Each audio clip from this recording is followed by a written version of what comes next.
সকিয়নি প্ৰদান কৰিছে বীৰ লাচিত সেনাই মিয়া কোট আন কোট আৰু মিয়া বুলি কৈ পোনপটীয়াকৈ বীৰ লাচিত সেনাই কৈছে যে চৰকাৰে নকৰিলেও নাই আমি কিন্তু উচ্ছেদ কৰিম এবাৰ চৰকাৰ নহয় বীৰ লাচিত সেনাই উচ্ছেদ কৰাৰ হুংকাৰ দিছে নমস্কাৰ স্বাগতম নিউজ 18 অসম নৰ্থ ইষ্টৰ ইয়া হৈছে পোনপটীয়া সম্প্ৰচাৰ ষ্টুডিঅ'ত মই প্ৰাঞ্জল গোটেই কথাখিনি আমি আপোনালোকক জনাব বিচাৰিছো আসলতে কিয় শৃংখল চলিহাই এই কথা ক'লে শৃংখল চলিহাই গোলাঘাটত এই কথা কৈছে গোলাঘাট জিলা প্ৰশাসনক সময় বান্ধি দিছে চৰকাৰৰ সময় বান্ধি দিছে আৰু কৈছে যে মেৰাপানীৰ যি নেঘেৰি বিল সেই নেঘেৰি বিলত উচ্ছেদ হ'ব লাগিব আৰু যদি উচ্ছেদ নহয় তাৰ পৰা যদি মিয়াক উৎখাত কৰা নহয় তেনেহলে শৃংখল চলিহাৰ নেতৃত্বত বীৰ লাচিত সেনাই তাত উচ্ছেদ কৰিব শৃংখল চলিহাৰ হৈতে এই একাংশ লোকৰ পূৰ্বৰে পৰা সংঘাত আমি দেখিবলৈ পাই আহিছো বীৰ লাচিত সেনাই শিৱসাগৰত তেওঁলোকৰ প্ৰৱেশ বন্ধ কৰি দিছিল মাজতে কিন্তু শেহতীয়াকৈ আকৌ তেওঁলোকে প্ৰৱেশ কৰিবলৈ সক্ষম হৈছে যি কি নহওক বীৰ লাচিত সেনাই কৈছে যে আমি আৰু সহ্য নকৰো চৰকাৰে যদি নকৰে তেনেহলে আমিয়ে উঠাই দিম ইয়াত মিচিং থলুৱা খিলঞ্জীয়া লোকসকলে বাস কৰে আৰু সেই লোকসকলৰ বাবে ভাবুকি নমাই অনা হৈছে সেই লোকসকলৰ ঠাইত এতিয়া মিয়া গাঁও হৈ পৰিছে এই অঞ্চলটো সেই কথা শৃংখল চলিহাই সদৰি কৰিছে সেয়েহে মিয়া গাঁও মিয়া লেণ্ড হ'ব আমি নিদিওঁ মিয়া লেণ্ড হোৱাটো আমাৰ বাবে দুৰ্ভাগ্যজনক বৰ অশনি সংকেত কঢ়িয়াই অনা এটা বতৰা আৰু ই সমগ্ৰ অসমলৈ ভাবুকি কঢ়িয়াই আনিছে বিগত সময়ত উচ্ছেদ চলিছিল বিভিন্ন প্ৰান্তত কিন্তু এই স্থানত যদি উচ্ছেদ নচলে বিশেষকৈ মেৰাপানীৰ নেঘেৰি বিলত যদি উচ্ছেদ নচলে তেনেহলে আমি নিজাকৈ উচ্ছেদ কৰিম বীৰ লাচিত সেনাই নিজাকে উচ্ছেদ কৰাৰ এয়া হুংকাৰ দিছে আৰু 7 দিনৰ সময়সীমা বান্ধি দিছে স্বাভাৱিকতে প্ৰতিক্ৰিয়াৰ সৃষ্টি হৈছে আমি শৃংখল চলিহাৰ সেই মন্তব্যটো শুনাব বিচাৰিম কি ক'লে তেওঁ এই গাঁওখন আমি এতিয়া য'ত উপস্থিত আছো এই গাঁওখনৰ নাম আছিল নেঘেৰি বিল মিচিং গাঁও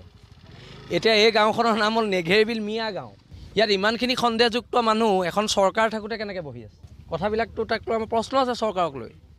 এখন চৰকাৰ থাকোঁতে ইয়াত বাংলাদেশৰ পৰা অহা মানুহখিনি কেনেকৈ বহি আছে আমি চৰকাৰক 7 দিনৰ সময়সীমা দিছোঁ নহ'লে বীৰ লাচিত সেনা অসমৰ হাজাৰ হাজাৰ সৈনিক আহিব ইয়াত উচ্ছেদ কৰিবলৈ চৰকাৰে নকৰিলেতো আমি কৰিম উচ্ছেদ আমি আজিও চলাব পাৰোঁ কিন্তু আজি আমি চৰকাৰক এটা সকিয়নি দিছোঁ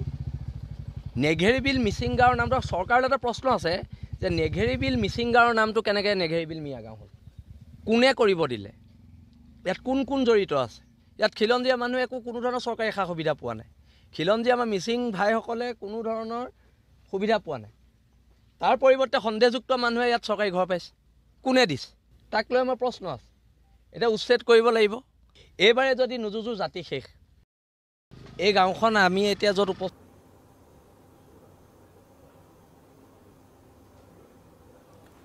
আৰু এয়া বক্তব্য আপোনালোকে শুনিলে আৰু পোনপটীয়াকৈ হুংকাৰ দিছে তেওঁলোকে ইয়াৰ পূৰ্বে যেতিয়া ঢিঙত কিশোৰীৰ ওপৰত নিৰ্যাতন হৈছিল সেই সময়তো শৃংখল চলিহাৰ নেতৃত্বত শিৱসাগৰত প্ৰতিবাদ সাব্যস্ত হৈছিল বহু লোকৰ প্ৰৱেশ তাত নিষিদ্ধ কৰিছিল বিশেষকৈ একাংশ মাছ বেপাৰী সেই মাছ বেপাৰীৰ প্ৰৱেশ নিষিদ্ধ কৰিছিল বা তেনেধৰণৰ যিসকল লোকে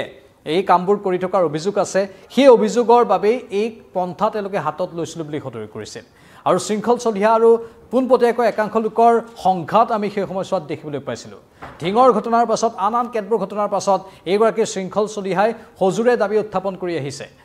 শেহতীয়াকৈ আমি দেখিবলৈ পাইছোঁ অখিল গগৈ গৈ ধুবুৰীৰ চাপৰত এইসকল সংখ্যালঘুৰ লোকৰ ত্ৰাণকৰ্তাৰ ৰূপত তাত উপস্থিত হৈছেগৈ ইফালে গোৱালপাৰাৰ উচ্ছেদৰ সময়তো অখিল গগৈ তালৈ গৈছিলে মুঠতে সেই সময়খিনিতে হঠাৎ শৃংখল চলিহাৰ এই বিশেষ ৰূপটোৱে সকলোৰে আকৰ্ষণৰ কেন্দ্ৰবিন্দু হৈ পৰা আমি দেখিবলৈ পাইছোঁ মানে এফালে অখিল গগৈ সংখ্যালঘুৰ ত্ৰাণকৰ্তাৰ ৰূপত বুলি তেওঁক বিভিন্নজনে উল্লেখ কৰিছে সেই কথা অৱশ্যে তেওঁ নাকচ কৰিছে তেওঁ মাত্ৰ দুখীয়াৰ পক্ষত থকা বুলি সদৰি কৰিছে আনফালে শৃংখল চলিহা যি এইসকল লোক যিসকল লোকে অবৈধভাৱে দখল কৰি আছে বনাঞ্চল বা বিভিন্ন প্ৰান্ত সেই অঞ্চলবোৰত এওঁলোকক আঁতৰাব লাগে সেই অঞ্চলবোৰৰ পৰা আঁতৰাই ল'ব লাগে বুলি হুংকাৰ দি আছে ইতিমধ্যে মুখ্যমন্ত্ৰীয়ে কৈছে যে অসমত যিমান লাখ বিঘা ভূমি দখল কৰি আছে এই লোকসকলে সেই